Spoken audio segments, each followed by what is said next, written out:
Hello friends, कैसे हैं आप सब। मैं आपका मित्र एडवोकेट एस मिश्रा लीगल दर्पण चैनल में स्वागत करता हूं। फ्रेंड्स, आज मैं बात करने वाला हूं कि अगर कोई व्यक्ति आपको बार बार परेशान करता है, बार बार आप पे एफआईआर करता है, झूठा एफआईआर करता है, एक एफआईआर आप खत्म करते हैं, फिर दूसरा एफआईआर, तीसरा एफआईआर, चौथा एफआईआर कर देता है, यानी कि वो व्यक्ति हैबिचुअल हो गया है एफआईआर करने में और वो आपको बार बार एफआईआर करके परेशान करता है। तो उस स्थिति में आप सबसे पहले एफआईआर को कैसे खत्म कराएंगे। दूसरी चीज़ की, एफआईआर खत्म कराने के बाद समस्याएं तो हटेगी नहीं, क्योंकि वो व्यक्ति फिर दूसरा एफआईआर कर देगा, तो वो व्यक्ति आगे से आपको परेशान ना करे एफआईआर करने के लिए। तो इसके लिए आपको उसकी एफआईआर खत्म कराने के बाद क्या करना चाहिए, इसी पॉइंट पे आज मैं बात करने वाला हूं, इसको बताने वाला हूं। तो इसे जानने के लिए वीडियो को लास्ट तक देखिए और वीडियो देखने के बाद अच्छा लगता है तो चैनल को ज़्यादा से ज़्यादा सब्सक्राइब, लाइक और शेयर कीजिएगा। तो आइए फ्रेंड्स, जानते हैं।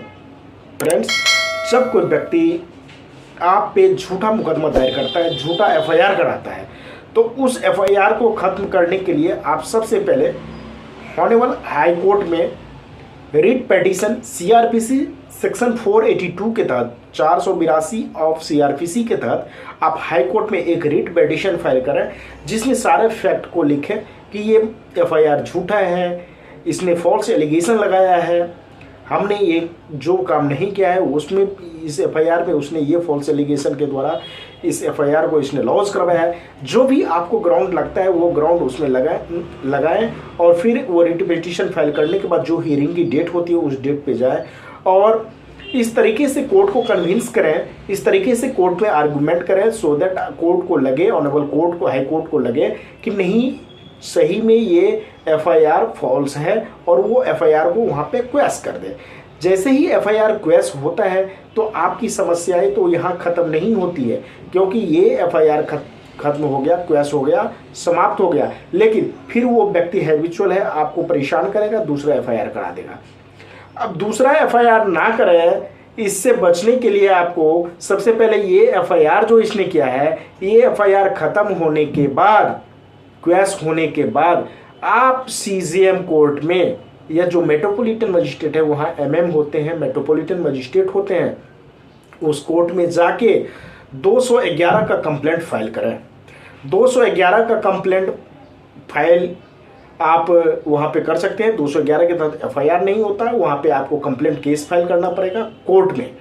वहाँ आप जैसे ही सीजीएम कोर्ट में या एमएम कोर्ट में फाइल करते हैं, वहाँ पे फिर आपकी बयान लिया जाएगा, फिर गवाहों के बयान होंगे, कोर्ट को लगेगा कि नहीं ये बातें सत्य है। तो जिस व्यक्ति ने आपको बार बार एफआईआर किया है वो व्यक्ति को 2 साल कम से कम सजा होगी, या फिर उसने मान लीजिए कोई ऐसी धारा के अंतर्गत आप पे एफआईआर कर दिया था जिसमें 7 साल की सजा थी, तो उसको 7 साल तक की भी सजा हो सकती है।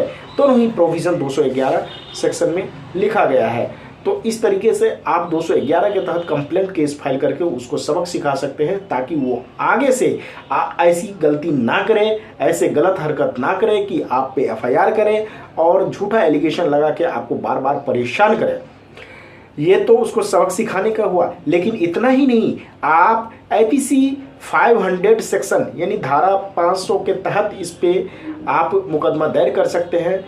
500 के तहत डिफेमेशन यानी मानहानि का मुकदमा आप दायर कर सकते हैं, जिसमें उस पे कंपनसेशन उससे ले सकते हैं आप, क्योंकि आप एक समाज के रेपुटेड पर्सन हैं और आपको बार बार परेशान किया जाता है, आप पे एफआईआर हुआ, जिससे दूसरा व्यक्ति भी आपको है दृष्टि से भी देखने लगता है समाज में कि इन पे एफआईआर क्यों होता है, इसने गलत किया होगा।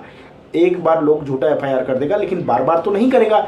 लेकिन व्यक्ति, दूसरे सामने वाले व्यक्ति जो होते हैं, उनके हरकत तो नहीं देखता कि ये परेशान कर रहा है एफआईआर करके।